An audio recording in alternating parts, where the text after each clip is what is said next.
and welcome to Ali Lives Well on Less. I'm Ali, an early retired teacher, currently living well on my small teacher's pension. And today is Money Monday, where we talk about some aspect of our money and finances, and basically saving it, spending it, and all things to do with our hard-earned cash. And this is my third take of this video because Luna is in a stroppy mood today. I don't know what's wrong with her. She's gulped down her yogi ball in like 2 gulps and she's now throwing a toy at me. So apologies if the camera keeps moving. What's wrong? Right, come say hello. Come say hello. So I'd like to just start off today by saying a huge big thank you to all my new subscribers and all of you who have wished us well on reaching our fantastic 10,000 subscribers. So here's to many more, and I do hope Luna, this is going to make the blooper reel. No. I'm trying to make a video. Luna, I want to make a video. Can I make a video, please? Please, can I make a video? Okay, right, I think we're going to have to come back to this. Will I move the camera or will we go somewhere else? Right, you want to go down? You want to go down? Yeah, this is my life. Okay, we're on about take 152 by now. She's calm and settled, so let's see if we can power on. So today I was just going to share a few thoughts that I had following on from my annual review video. And one of the sort of recurring things that came up in the comments, which were, I have to say, pretty much 100% positive and supportive, but a recurring theme sort of crept up that what I'm doing is doable because I don't have a mortgage or rent.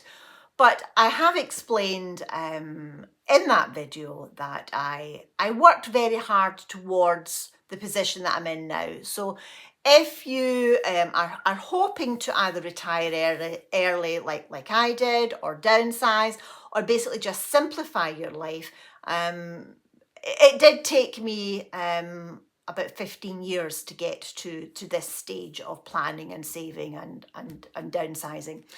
So that was the first thing that I wanted to say, because not having a mortgage or a rent really does give you financial freedom. And I am aware that I am very blessed that I do have that financial freedom. But a few people also commented on that my margins, my budget is really tight, and that if I had some sort of emergency situation, I don't have the funds to pay for that. And that is a valid concern that I do have, especially as the savings fund, the emergency fund that I have built up over the last few months using my ad revenue, that's going towards paying for my new door, which I should get in a few weeks. I've pretty much wiped out those savings, and it is back down to just a few £100s. And that is a concern. But I have spoken in the past about how I would cope with some sort of emergency situation. And I do have car insurance and I do have house insurance. So I'm covered for most things that may happen to a car or a house. I now have taken out pet insurance and right on cue. She's about to bark at something. I have now taken out pet insurance again because I am a bit concerned about how impulsive and daft she is, jumping over things and jumping on things, that I'm a bit concerned that she might injure herself and that I wouldn't have the funds to pay for a large vet bill. And having had to pay a very large vet bill when she was a teeny tiny puppy, yep, I'd rather not do that. So from next month, I'm going to start setting aside money for pet insurance in the same way that I do for my car and my house insurance. So I have paid for my policy out of savings. So my savings stroke emergency fund is now pretty much depleted with paying for my new door, and I have just paid for an insurance policy for the daft Luna. So how am I going to build it back up again? Well, I did say that when I embarked on this lifestyle that I would probably at some point have to take on a part-time job. And my plan was to get some sort of part-time job, probably working in a garden centre or something like that.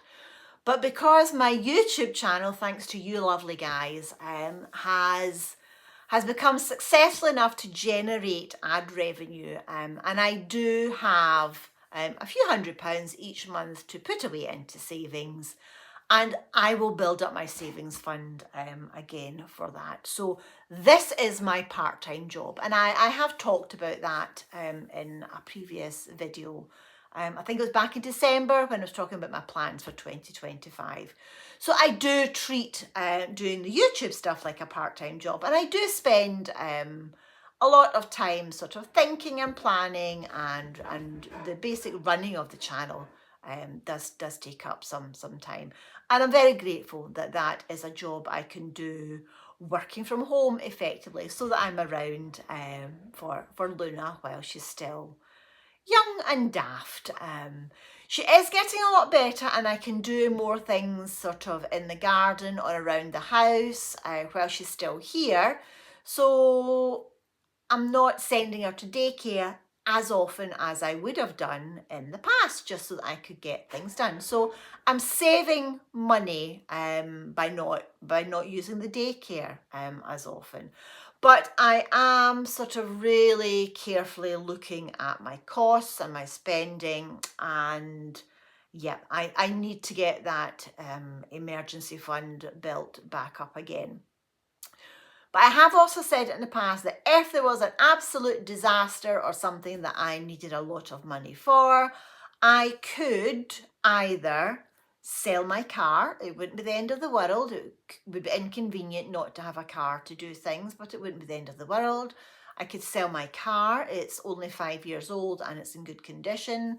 Or if it was an absolute emergency, I would put it on my credit card and I would just work hard to pay that off as quickly as I can. So even though my sort of emergency margin is really, really tight, I do have a backup plan.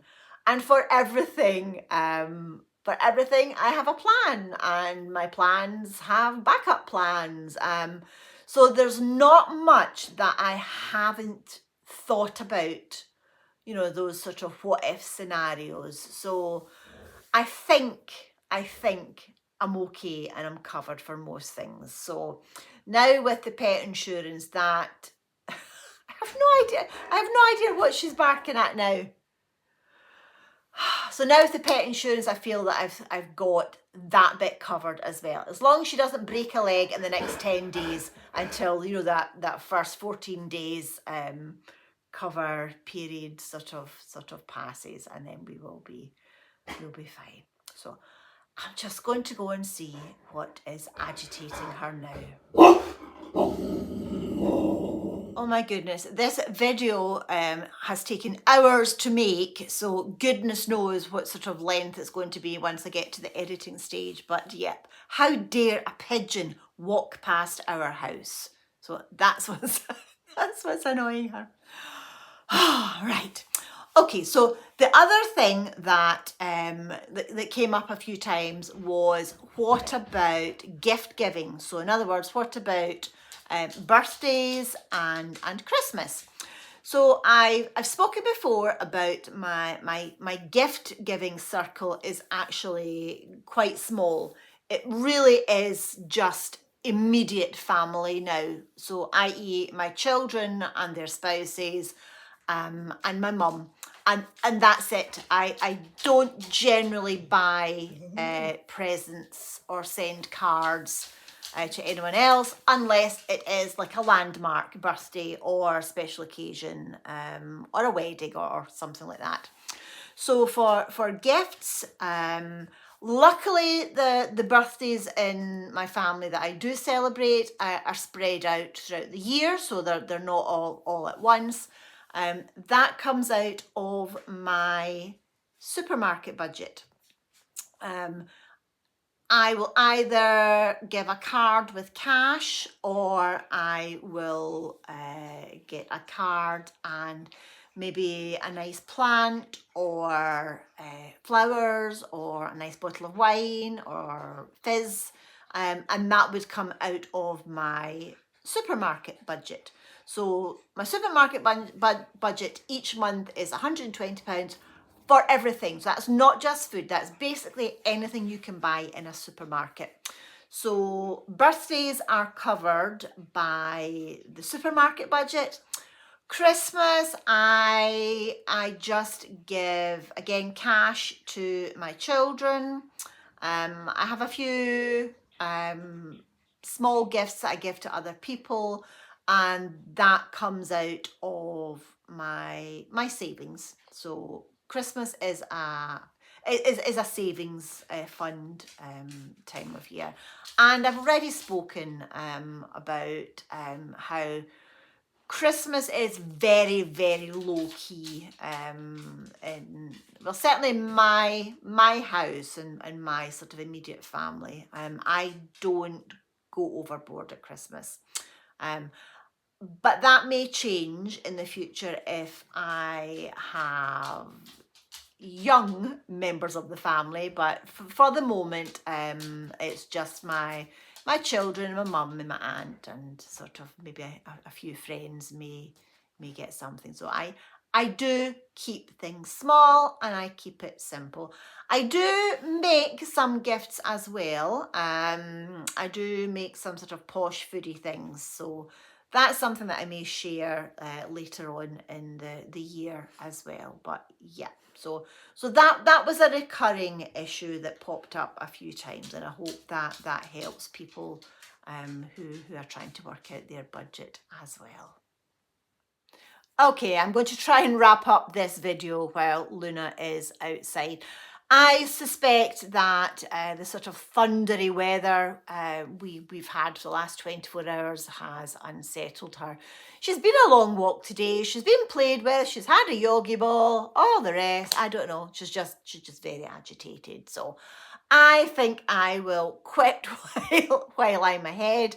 I hope there's been enough useful information in this video to make it worth your while watching it.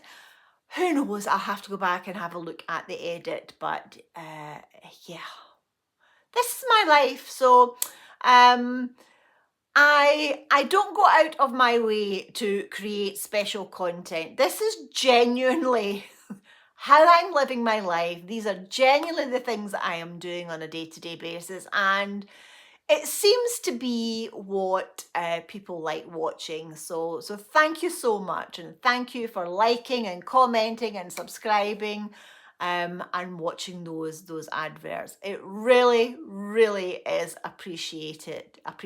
And I do enjoy doing this, and as long as I enjoy doing it, I will keep doing it. So as long as you keep watching it, I'll keep doing it.